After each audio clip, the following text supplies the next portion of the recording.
This podcast is sponsored by nobody. Hey dudes, welcome to Splat from the Past, the only 80s themed horror sci-fi show where things can get totally radical. Now today I will be welcoming the legendary actor and acting teacher Eric Morris. Eric has had a huge film and television career going back to the 50s. He was in two sci-fi classics in the 80s that I want to touch on today, Battle Beyond the Stars and Wavelength, two Roger Corman Sci-Fi movies. But he also got to guest star on the Jim Backus show, the new Phil Silvers show, Hogan's Heroes. He was in the movie Strategy of Terror, the low-budget My Friends Need Killing, alongside two other guests of mine, Greg Malavy and Elaine Partnow. One of his earliest movies was with Paul Newman and Joanne Woodward, Rally Round the Flag, boys. And it's going to be a great conversation today. He teaches the Eric Morris system, which is his method of acting. And we're going to talk about that as well. He's written anywhere between 7 to 9 books. The number changes, but it's somewhere in that range. He's written a lot of books, and we're going to talk about all that today, and I cannot wait. So yeah, here is my interview with Eric Morris.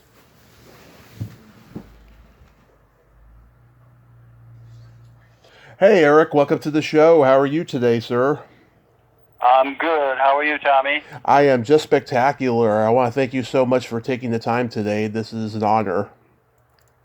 My pleasure. My pleasure. So, going back in time, did you gravitate toward acting early on in your childhood? No, actually, it wasn't early on.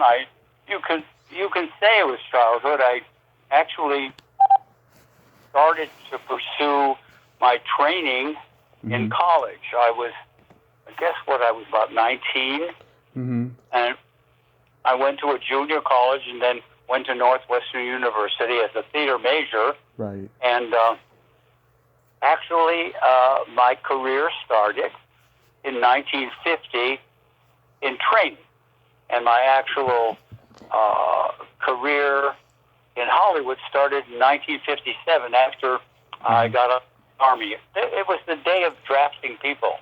Right. I was drafted into the Army, and I served 2 years honorably. And when I got out, I started my professional career in Hollywood in 1957. Although I was working as an actor while I was in college, I got my stat card in 1954 and my equity card in 1951. Because while I was in college, I did 3 seasons of summer stock. They were all equity companies, and so I got my equity card in 1951, my SAG card in 1954, and I graduated from Northwestern in 1954. So my acting career started earlier than 1957, but I credit 1957 with my first films that I did in Hollywood. My first films were TV and motion pictures in 1957. So I worked in films up until the time my last film I was in. I often say I did, like I was the star. No, I was in this film. Yeah. And it was in 2006, Love Hollywood Style. And shortly thereafter, in 1996, I did Eye for an Eye with Holyfield and Kiefer Sutherland. And so that's really my background, Right. Well, we're going to get into all of that, but I was curious. I read that when you were 14, you did stand-up comedy at a mafia club. No, I wasn't 14. I think I was a little older than that. Okay, well, this is what Wikipedia said. I was working at Walgreens drugstore on the corner of Austin Boulevard and Roosevelt Road in Chicago. I was born in Chicago, so I lived there until I left. So the leftover mobsters, you call them, from what's his name, Al Capone. Right. Used to come into Walgreens and sit at my counter or in a booth, and I was a soda clerk. I must admit, I was already in high school Yeah, I must have been around 15, 14 or 15, thereabouts. Anyway, so they would come in and they would order stuff, and we would kibitz. You know, it's a funny word used with mobsters, but they were they really had names like Lefty, Shorty, Fingers, Fingers, stuff like that. But they struck up a relationship with me, or I struck up a relationship with them. I would put raw eggs in their milkshakes, and I would bend a little bit to please them. I guess as a kid, I was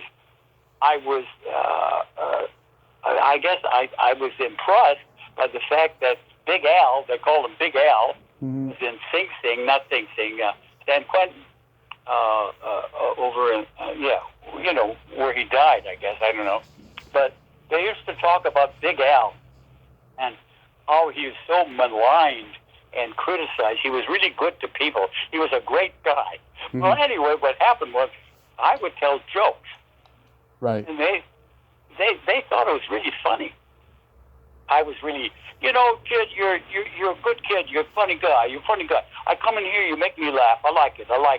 That kind of thing, you know? Yeah. So the Walgreens drugstore I worked with was right to across the street was Cicero on one side.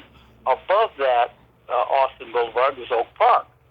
So Cicero was the place that all of these gangsters congregated, and I guess where Big Al was. And I was approached by one of the guys. Said, "Hey, you know, I got a club. You know, it's a club. We got a orchestra, and we drink, and we have a good time. How would you like to come over and tell some jokes? Do a routine?" I said, "I'd love it."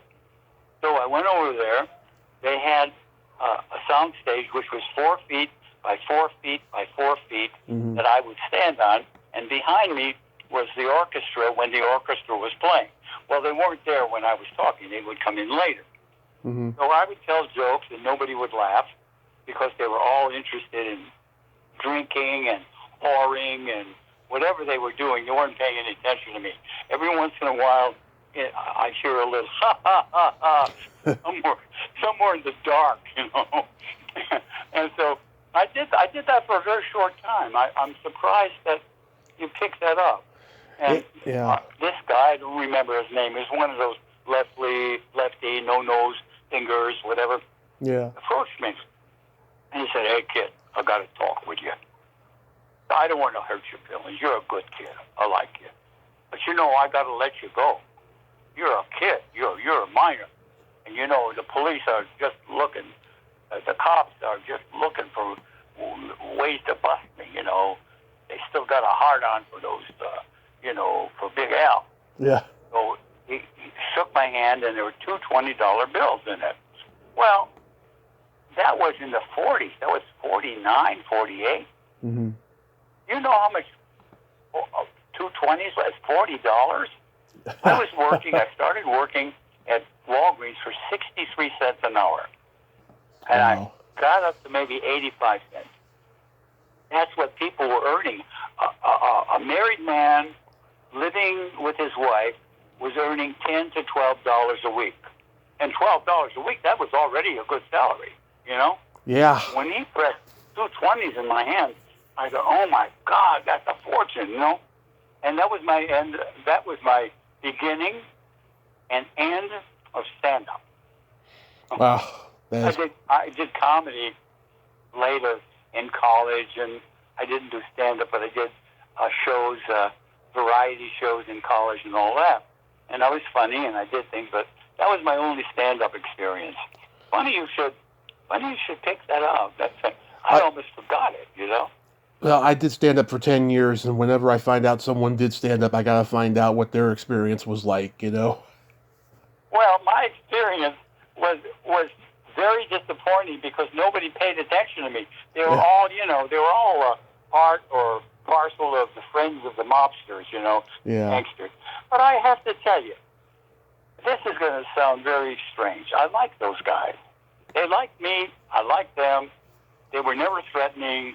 They talked about the good old days, but they never talked about killing people or robbing people. They only talked about how good Big Al was. Big Al was good to everybody. They criticized him, but he was good to everybody. He gave to charity. He was a good guy. Mm-hmm. So that was my relationship with Al Capone's mom. Yeah. When you were studying acting, whether it was at Northwestern or anywhere else, did any of your classmates go on to become successful in acting? Well, when I was at Northwestern, yeah, sure. Lots of them. Northwestern produced a lot of people. I know that Charlton Heston was before me. Right. He was there before me, and I have to decline this. Okay. He was there before me, and Patricia Neal, etc. But in my time, there was Richard, Paul Apprentice, and Richard Benjamin, and Kim Novak. Was Marilyn Novak at the time.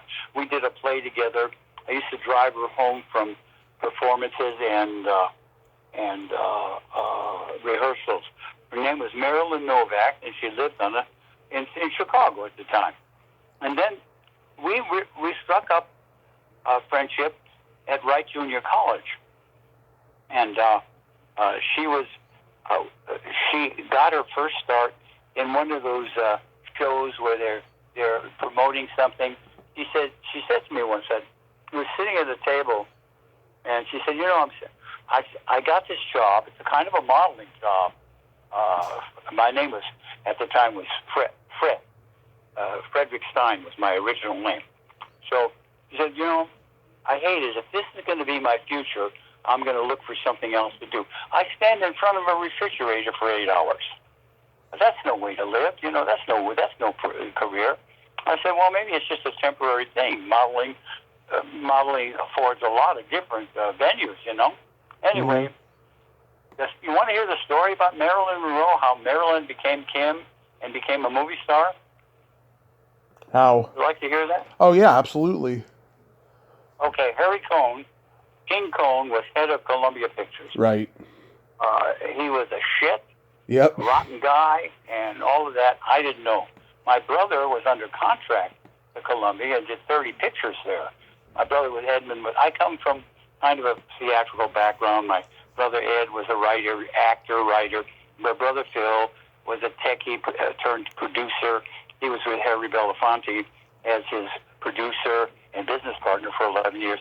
So I have a background starting with that. My first time on at a play was my brother was in a play at the JPI in Chicago, and they needed a little boy. So I walked on stage, and it was my first experience as an actor. I was 5. It was a very interesting, funny thing. And when we got off stage, my brother said, "You're not supposed to look at the audience, Freddie." I said, "Why not? You're out there." Yeah.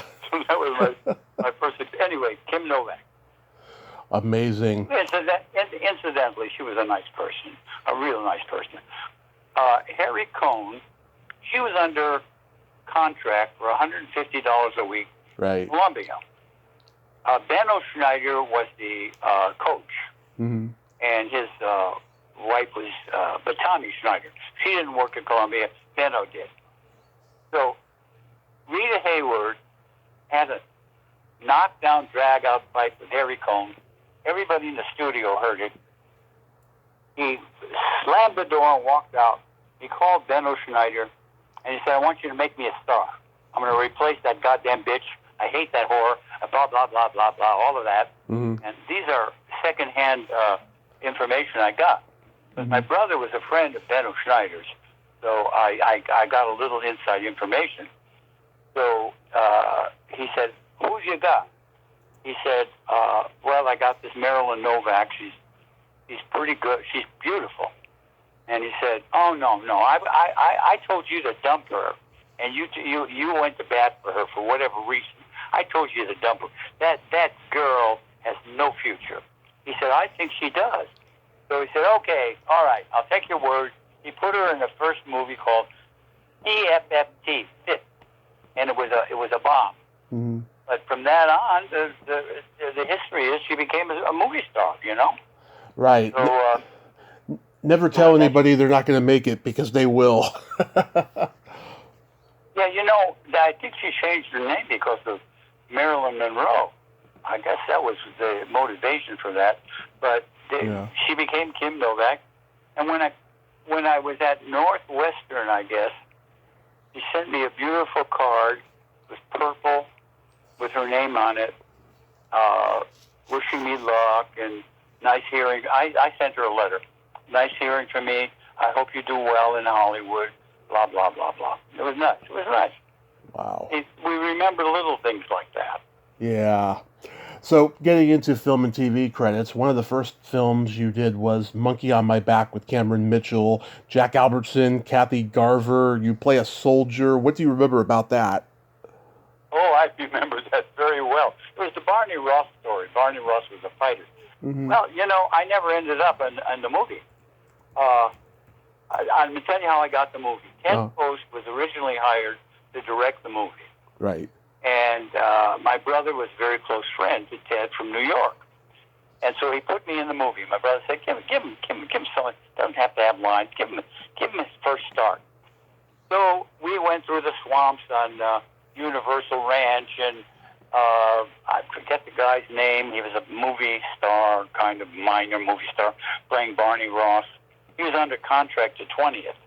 And so we walked through the swamps. I was dressed as a soldier, blah, blah, blah, blah.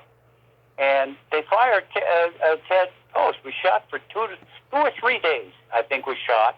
And I was crawling around, and I didn't have any lines, but I had a lot of close-ups crawling through the swamp, whatever. And it was my first picture. It was my first picture in Hollywood. It was not my first picture, but it was my first picture in Hollywood. I did some work in Chicago. That's where I got my SAG card. I did a couple of industrial films in Chicago in 1954. Mm-hmm. So my first film in Hollywood was Monkey on My Back, which I never appeared in because Ted Post was fired. They hired another director, and he threw out everything that Ted Post shot. So essentially, I was in and I was out of that movie. Wow, it happens. Cameron Mitchell was the actor who played Barney Ross. Cameron Mitchell. Yeah, at the High Chaparral. Rally Round the Flag Boys with Paul Newman and Joanne Woodward. Yeah, I was in that. I had a small part, but a good one, because I worked with Jack Carson and Tuesday Weld. I was at a table with soldiers. I had several lines in that. And I'll tell you, I did about 3 or 4 films for 20th Century Fox. Rally Round the Flag, Holiday for Lovers, Private's Affair, Wake Me When It's Over. And I'll tell you how that occurred. Okay. Owen McLean was the casting director, the head casting director, and he took a liking to me. As an actor, he thought I was talented. I had done something he saw.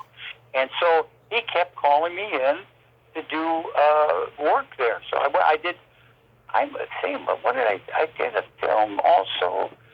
I must have been in 5 films at 20th, starting in 1957, 58, 59, 60, in that era.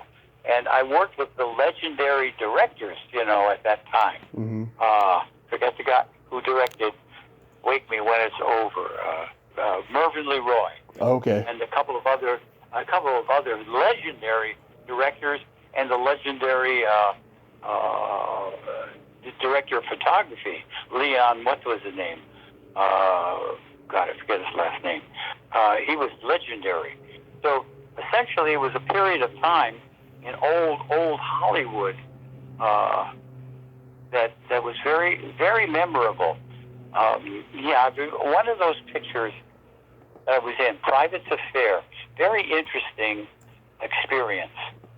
He wore an eye patch. He was a famous director. He was a friend of Earl Flynn's, and his name is escaping me now. He was a big director, and so I got a part. Was in a hospital. I was somebody pushing things around, whatever, And my second day on the film, I see him walking towards me. He's dressed in boots and a long jacket and a patch on his eye. He was a famous, I can't remember his name. He was a friend of Earl Flynn's and Barrymore. He was also a legendary director. Was it Michael Curtiz? No, it wasn't Michael Curtiz. No, I got a blowjob kind of story about Michael Curtiz if you want to hear it. Sure. Oh yeah, these are things that were told to me. Let's get back to the director of that thing, because he was a very kind man. He's walking towards me, and he says, "Good morning, Eric. We're going to have a good day." Yes, sir. I hope so.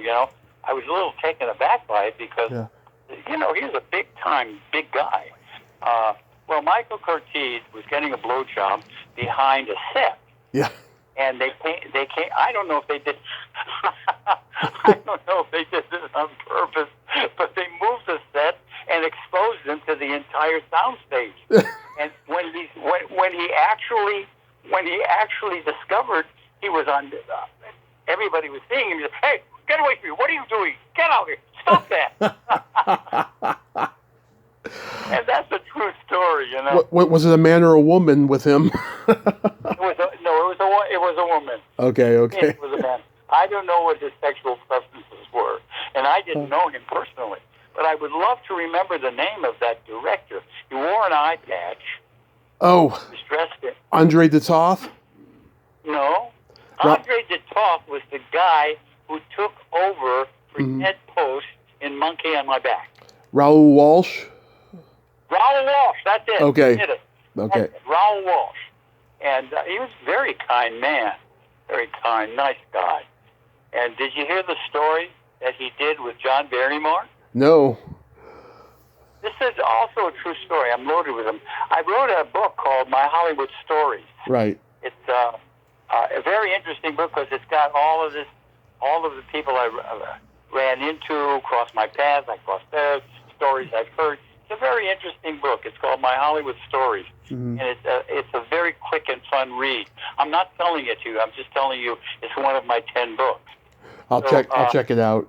Anyway, what'd you say? I'll check it out. Yeah, you'll enjoy it a lot. It's very funny. Anyway, they went to the funeral parlor, the mortuary, and got the body of John. What's his name? Barrymore. John Barrymore, and they put him in a chair with a drink in his hand, and they invited Earl Flynn and a number of other people that he knew, movie stars.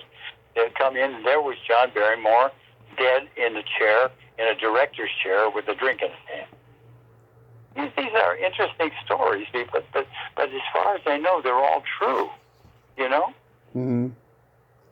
Wow. You got any good stories? You got any good stories about Jim Backus on his show? Well, I only did one segment. I played.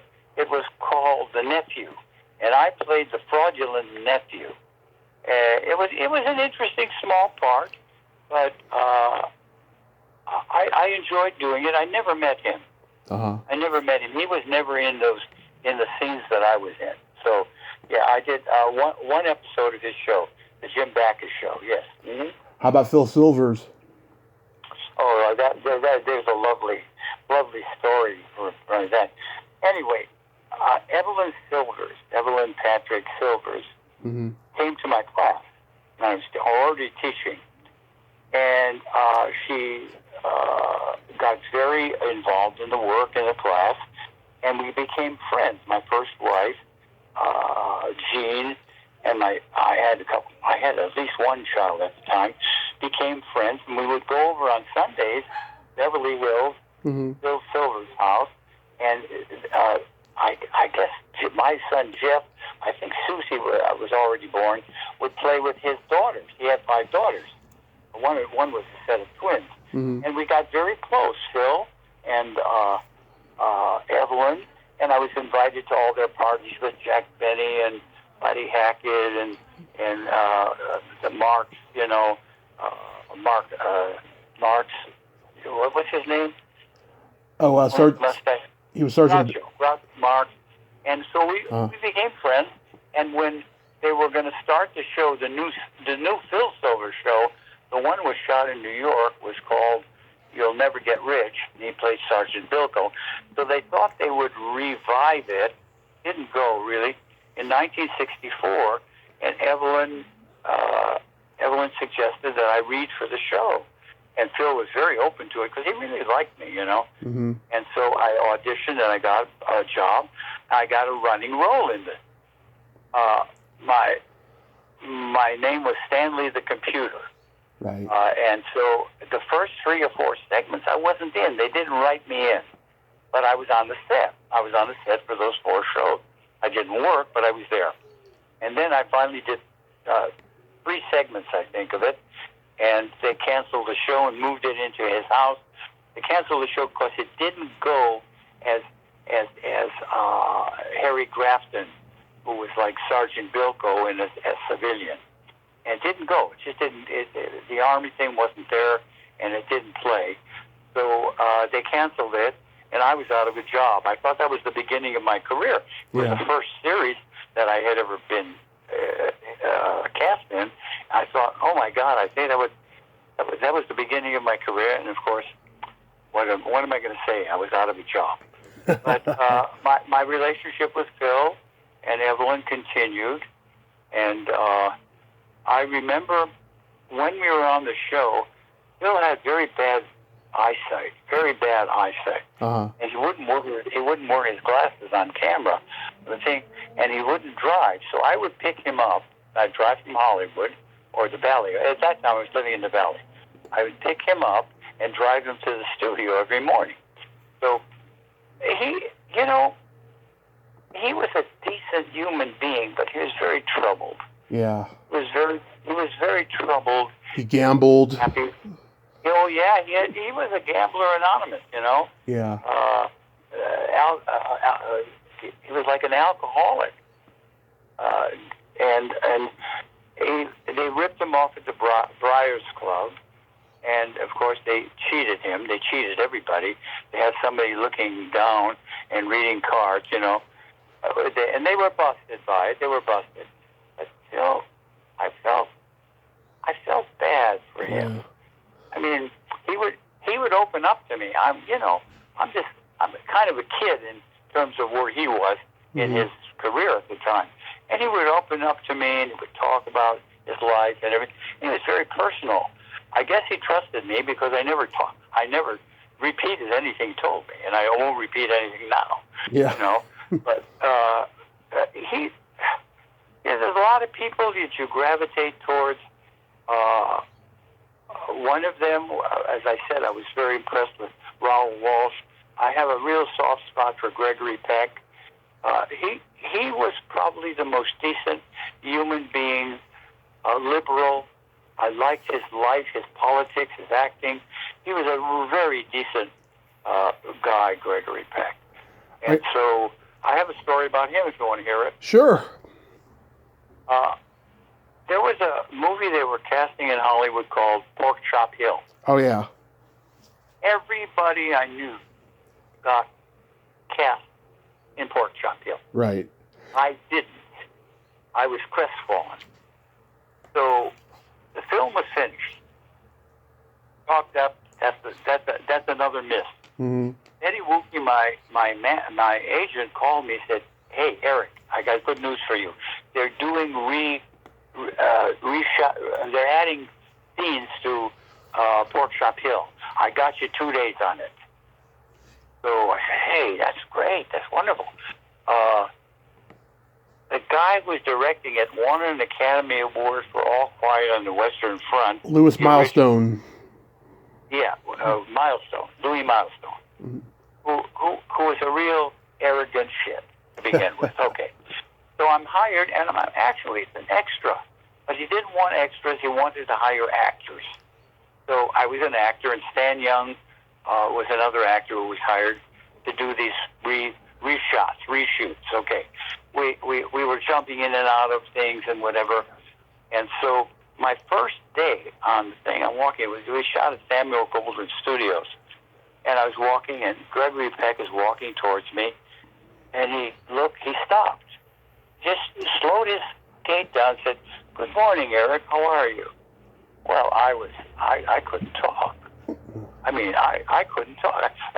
Oh, thank you. I'm good, Mr. Peck. How are you? How are you? That's what happened. So I have a scene with him, and we're in a bunker that they're flame throwing on, and the flames are coming through the bunker. I'm standing right next to him. Mm-hmm. Puts his arm around me, pulls me closer to him, away from the fire, and he says, "You're too close. You might get hurt. And besides, Eric, if you're this close to me, you're going to be on camera." Well, the story. There's a story in My Hollywood Stories about actors being good to actors. There's another one. There's another story, but I won't get into that. But this guy was a mensch. He was a decent human being, and I was a glorified extra in that goddamn film. Mm-hmm. And he, I don't know. All I can say is that he reached out, and I heard stories about his liberalness and the way he stood up to people. When he did that famous film, he played Atticus, whatever. Oh, To Kill a Mockingbird. Yeah, right. The black actor, Noble, his name is Noble, something Noble. Brock Peters. Brock Peters, yeah, right. Peck called him the day before he started work, when they hired him, and he had a long conversation with him, welcoming him to the film and talking about their lives. And that was the kind of person that Gregory Peck was, Mm-hmm. There's not too many of that. When I did a movie, what was that movie I did? I can't remember. Anyway, what was the actor's name? It was in Morning, Tiffany. George Papard. Yeah, okay, let me tell you the story of George Papard. Mm-hmm. This is actors helping actors. Okay. So I forget the name of the film. I could look it up. You probably know the film, the 20th Century Fox film, big film. Yeah. I played, there were a lot of movie stars in it, and so I played one of the planets that was being attacked by Sador. And so in one scene, he shoots me, and I fall down, face down on wherever we were there, and he comes. I'm blanking on his name. Tiffany guy. What was his name? George Papard. George Papard takes my body, turns me towards the camera, so that I can do my death scene with my face showing. Right. I knew what he did. I knew what he was doing. Yeah. And okay, they finished shooting. I said, "George, that was very kind. Thank you so much." He said, "Eric, we have to look out for each other in this business. We have to do that." I thought that was a very giving thing. It's in my book. And so Gregory Peck, George Papard, there's some really good people in this business, Oh, yeah. And I met and crossed paths with so many of them over the years. And then when I started teaching, I worked with a lot of movie stars, with Arnold Schwarzenegger, Jack Nicholson, Johnny Depp, people like that. And Jack and I became great friends because we were in Marty Landau's class together for 2.5 years. So anyway, those are stories. Those are things. I think I must have done 20 or 25 films, maybe 30 or 40 television shows. But my career started in the theater, on stage. I did 30 or 40 plays before I even came to Hollywood. Yeah. I did three seasons of Summer Stock, 1 in New York and 2 in Fish Creek, Wisconsin. What was Hogan's Heroes like? Oh, that was a blast. Yeah. that was a blast. They credited me on IMDb with only 2. I did 3 segments of it. I bonded with the cast. Not with, what's his name, Colonel Hogan. He was never on the set. Bob Crane. He would never even show up to be the other guy when they were doing a close-up of another actor. Mickey Dawson was a pleasure, and some of the other actors on this. It was a wonderful experience. And the reason I got that is the director did a lot of television. I forget his name, but he came to my class and he watched me as teacher work, and he cast me in 3 segments of Hogan's Heroes. So you never know when you're going to get a job. Even as a teacher, he was interested and he gave me a job. He knew I was an actor, you know. Mm-hmm.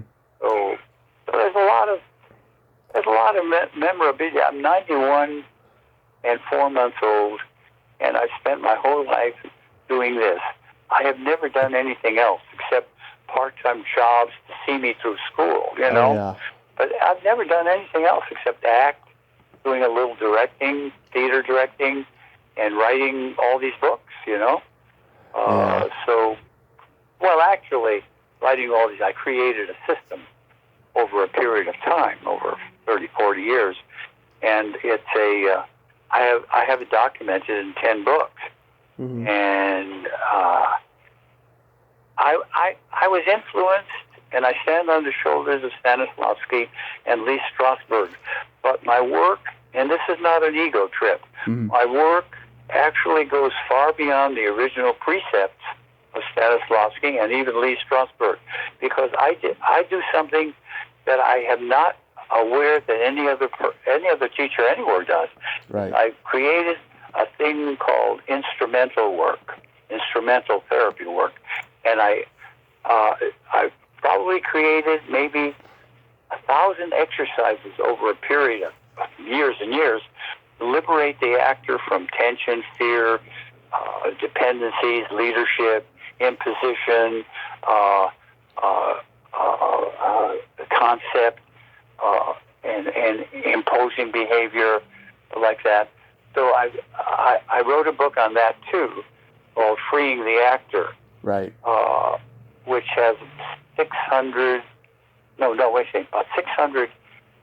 exercises and techniques to liberate the actor from, a plethora of obstacles, problems, blocks, superstitions, all of that. So anyway, I feel, mostly what I feel is grateful. I feel grateful. And I live by 2 mantras all my life. Stay hungry, keep reaching, and never get self-impressed. Because as soon as you get self-impressed and start resting on your accomplishments and laurels, you stop growing. I'm still adding approaches to my system. I've got my 11th book I'm writing it. I haven't written it since COVID. I've read it about a year. I haven't written. It's called Defining the Eric Morris System of Experiential Acting, and I'm pulling the whole system together in this final book. So, nice. Yeah, I'm grateful. I'm grateful that I lived this long and that I was blessed with the opportunity to develop, learn, and grow. And I bless all my teachers that I learned from. I don't bless the teachers I didn't learn from and who damaged me, but I won't name them. Okay? Yeah. You don't want to name those ones. They're not worth it. No, I don't. I've talked to a few people from My Friends Need Killing, Greg Malavy and Elaine Partnow. Great people. Do you have any memories of doing that movie? Which My Friends Need Killing? Yeah, Paul Leader. Yeah. I played a psychiatrist on the movie. Yeah, you have a big head of hair in this movie. Yeah, Meredith. Actually, Greg met Meredith in my class, and they got married. They met in my class. Right. Greg Malavy and Meredith McRae. Meredith and Greg worked with me a number of 2-3 years. I can't really recall how long, but and over the years, Meredith came back and took one-on-one private lessons when she would get a film. She was doing Petticoat Junction at the time. Oh, yeah. Which was a series. I love Meredith. I saw Greg maybe 5, 6, or 7 years ago. He visited my class, and he just, oh my God, Eric, how this has grown since I was here. I was very pleased with his response. I want to tell you something about Greg Malavy. Okay. Greg Malavy is always working as an actor. Mm-hmm. Always. And that's the tribute to him. He'll do summer stock. He'll do winter stock. He will do anything. He'll do off Broadway, whatever. He's always working as an actor. He should be looked up to by every actor out there. He doesn't wait for the telephone to ring. He goes out, beats the bushes, and he gets work. He gets work constantly. He played Lee Strasberg in a play a number of years ago. Greg is a good guy. They had one child, which I've never met. The last time I saw I was at her memorial. It was at Beverly Hills at a hotel. There was lots and lots of people there. Her father was Gordon McRae, and her mother was Sheila McRae. Right. They were both show business people. Gordon McRae was a big musical star, and so she had a background. She had a sister, too, whose name I don't recall.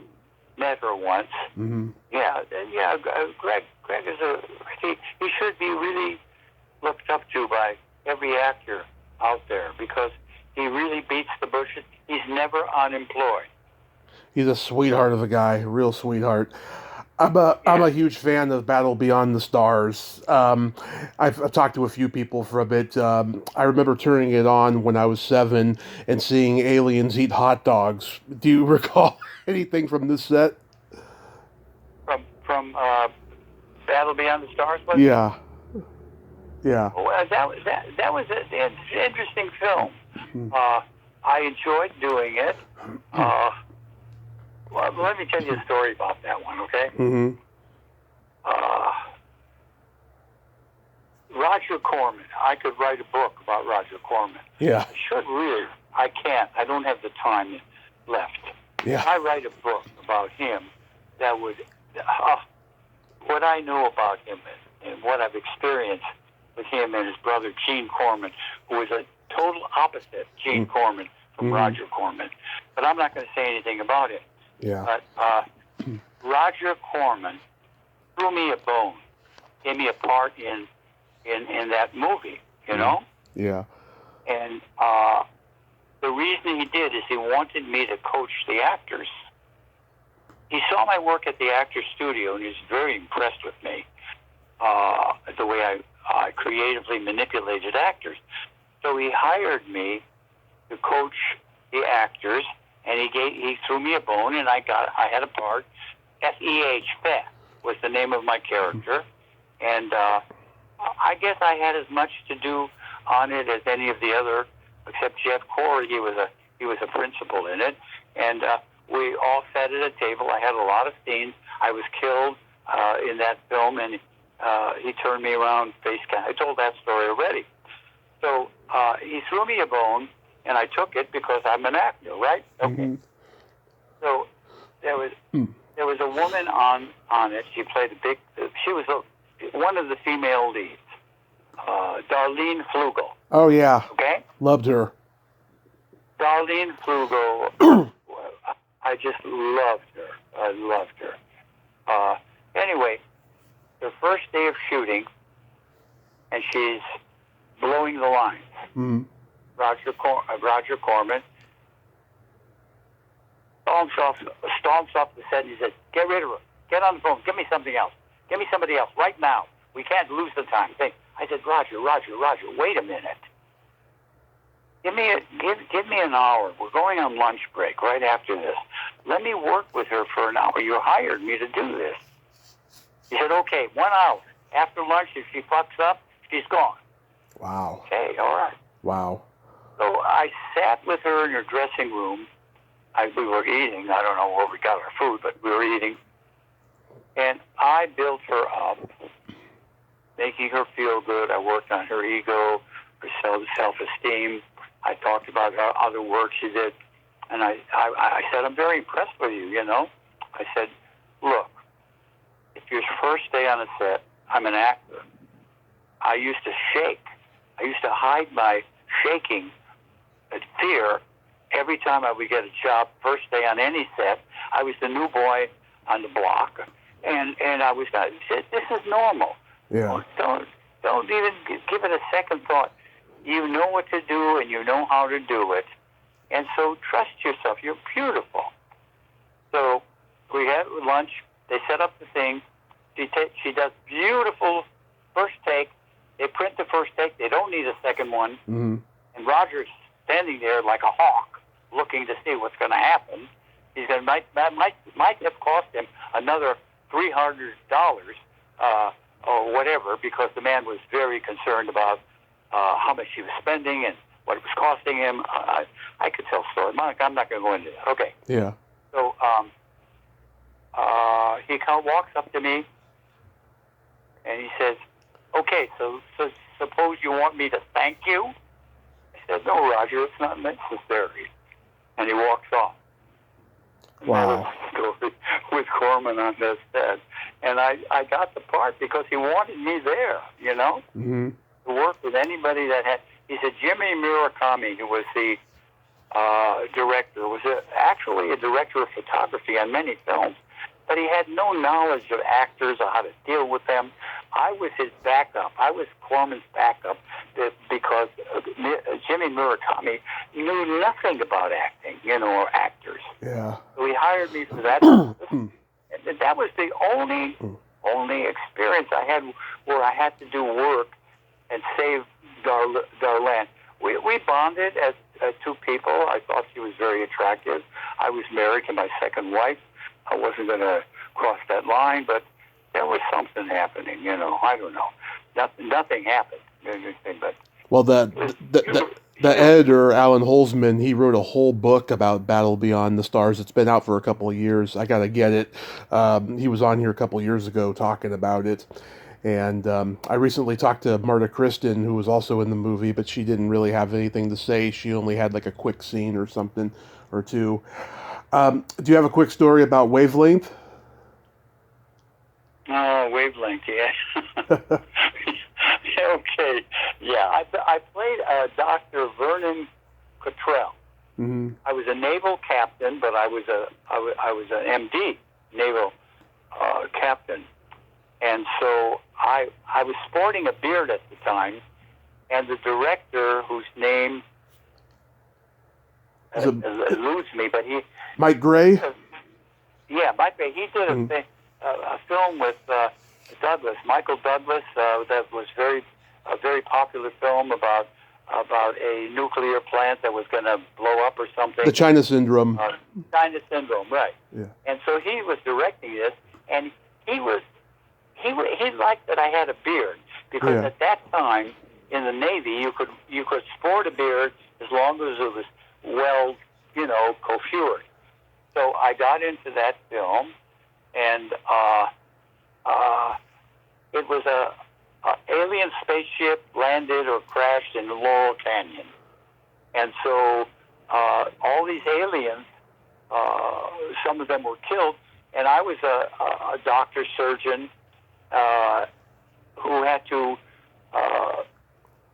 do a autopsy on these aliens. So there was a doctor, Milt Cogan, was a real MD doctor, and I knew him. He was one of my friend's doctors in real life. He was an actor, you know. Everybody wants to be an actor. I don't care what they say. Everybody on the planet at one time thought about it, or mostly everybody. Right. And if you scratch the surface, everybody, yeah, I would love to have been that, whatever. Anyway, Milt Cogan told me how to use the scalpel and everything, and I did an operation on the alien. And what happens is, I died in the film. I had a really nice part in it, but I died in the film because I got infected by what I picked up doing the autopsy blah, blah, blah, blah. Yeah. It was a fun film to do. Keenan Wynn was in it. Bobby Bobby Carradine. Carradine, what a great guy. I've met him. Who? Bobby Carradine. Oh, he's a very good friend of mine. Bobby Carradine and Cherry Curry.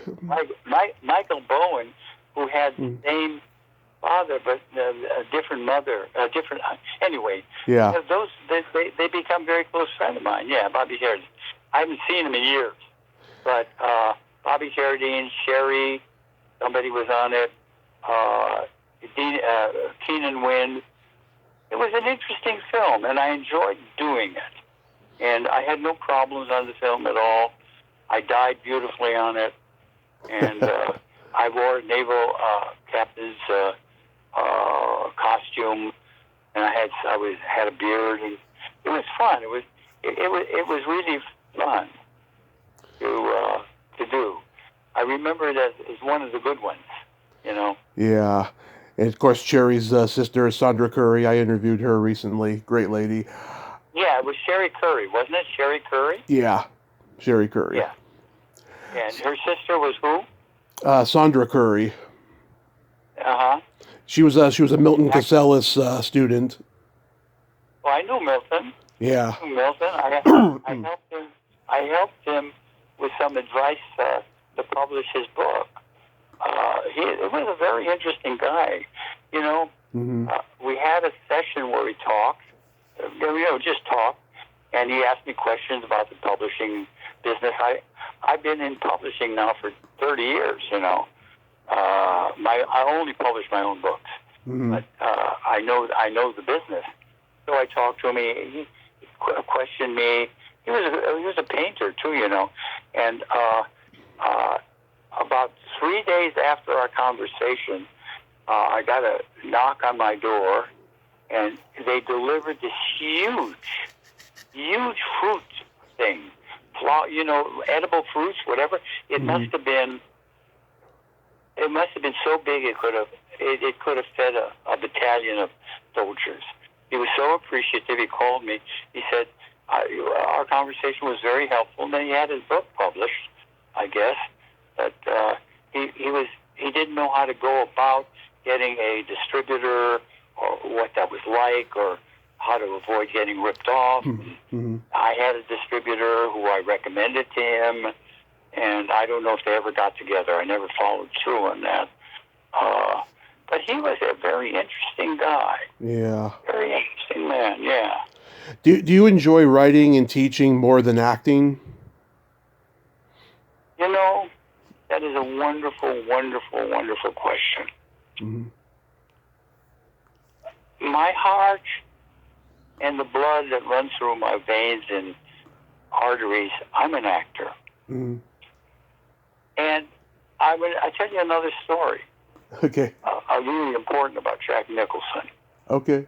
Jack and I were very close for many years. I was on the telephone with Jack, many, many years ago. And I was congratulating him and loving what he was doing. And he said this to me, and I quote it, and I promise you, it's 1,000% true. He said, "You know, Eric, I got the shot, and you didn't. And you're every bit as good an actor as I am, Eric." Those were his exact words. Wow. He had no reason to kiss my ass. Yeah. No reason to compliment me. We had conversational relationship, you know? And that's the truth. How many wonderful, talented actors are out there never got the shot? I just never got that part. Yeah. Never got it. I don't feel bitter about it. I don't feel angry at it. I don't feel any negative feelings. It's just, it is what it is. It is what it is. It's a fact, Jack. And so, do I enjoy teaching? Yes, it's my life. Do I enjoy writing? Oh, not really. Not really. I can tell you a story about that too. People say to me, "Oh, so you're a writer too?" I say, No. I'm not a writer. I write. There is a very strong distinction between those two things, and that is Hemingway is a writer. F. Scott Fitzgerald is a writer. Tennessee Williams is a writer. Arthur Miller is a writer. These are writers. And I could have gone and named a lot of other people. Yeah. I am not a writer. I will never be a writer. I write. And that's the truth. I don't think of myself as a writer. I write. I had a house in Lake Arrowhead for 25 years. I would go up there. I wrote about 3 or 4 of my books up there, maybe more. And I would get up there. I was working with an electronic typewriter at the time, before the internet, before computers came out. And I would get up there and I would sit down at a blank piece of paper. Every time I went up to write a book, I was sure that this time I was not going to be able to do it. This time I'm going to have writer's block. So I'd walk around the mountain, I'd drink 2 cups of coffee, and finally I'd knock out a paragraph. Oh, that's okay. I knock out a second paragraph. That's not bad. By the time I did 2 or 3 paragraphs, I was off to the races. But every time, you would think that next time I went up to write, I would learn something from that. Every time I thought, this was it. My writing days are over. And I would go back and I'd write. I'm very insecure about my being a writer or being able to write. But I knocked out, 11 books. I wrote a fictional book, which I was taking my shot at that. I don't want to really talk about that. I thought it was pretty good, but I really don't want to talk about it. I feel that I missed my opportunity to write fiction, and every time I think about it, the book was pretty good, but it was, so at any rate, I did write that book. It's 273 pages, so it's not just an article, and it's fiction. So anyway, I feel grateful for my accomplishments, and I feel grateful for being able to make a good living all these years. And as I said, I've never done anything else but this. How many people can say that? I'm a lucky guy. You are a lucky guy, Eric. I'm a lucky guy. And I know it, and I don't take it for granted. I don't take it. And another thing, I never had the feeling I got this coming to me. The world owes me something. I've got this coming. I deserve this. I should get more. I never had any of those feelings. I always greeted my accomplishments with glee and joy and gratitude. I mean that. I really, truly mean that. I was a lucky guy. You are, Eric. That is just marvelous. Thank you so much for coming on today and sharing these great stories. And I hope that next book that you have is a wonderful one. I'll keep an eye out for all the others. I got to get off my rear end and go back to writing it, Yeah. I'm dragging my feet. Oh, I have another book you might be interested in. Okay. It's called The Diary of a Professional Experiencer. It's an autobiography. It reads like a novel. Doesn't read like an acting book, but of course it is all about that. From my earliest years to when I finished writing. And here's the comments I got from it. I was so pissed off when it ended because I wanted it to go on. That's a nice compliment. I was very happy about that. Called Diary of a Professional Experiencer. If you ever run across it, it reads like a novel. It does not read like a text, Yeah. So thank you for having me on your show. My pleasure, sir. You have yourself a great day, and be safe out there, and happy Easter. And happy Easter to you, and thank you so much for considering me. And Rutanya Alda is an old friend. Her husband, Richard Bright, was a very good friend of mine. Yeah, wonderful lady, and I'm going to be having her back on again soon. We haven't talked in quite a while, but yeah, I'll bring you up. I'm in touch with her. I talk to her about once a month. I talked about her film, the book. I read the book. Land of Mustaches. It's a great book. I read the book. Yeah. Thank you, Tommy. My pleasure, sir. Have a great day. You too. Bye. Bye-bye. Well, there you have it. Eric Morris. Ain't he a cool dude? Oh, what a great guy and great stories. I mean, he's 91 years old and he's going to keep going, and he will finish that book and it'll be great. He's written, wow.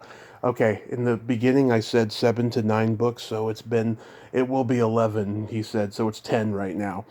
Yeah, I never know because sometimes the websites are not updated or Wikipedia's not updated or anything's not updated to find out how many books there are, so I totally get it. Well, until next time, this is Tommy Throwback Kovac saying there's no shame in living in the past because the present sucks. Later, dudes.